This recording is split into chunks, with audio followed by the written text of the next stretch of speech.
Hello guys! Tayo ngayon ay magluluto ng KBL Kajus Baboy Langka. Pero yung langka ko is sa may can lang kasi wala akong makitang fresh dito na langka na green. So ang nakikita ko lang is yung nasa lata. Yun lang. Palalambutin ko to kasi matagal ko So gagamitan ko siya ng Instapot. Diba? Kasi nakakita ako ng maganda na laman ng baboy sa grocery. So, lulutuin ko siya. Ay! Ito na siya. Naluto ko na ang kajus. Happy Saturday, guys.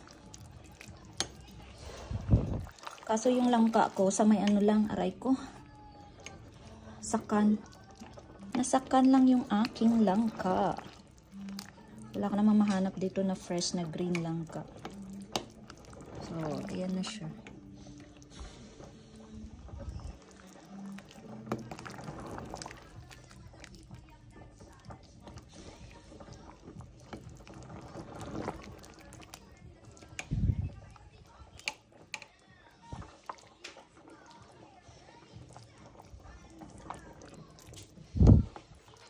Tapos yung sitaw, nilagay ko kasi sayang. Ang mahal-mahal ng masisira na siya.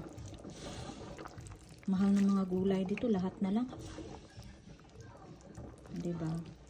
Kaysa masayang, nilagay ko na siya. Kain na tayo.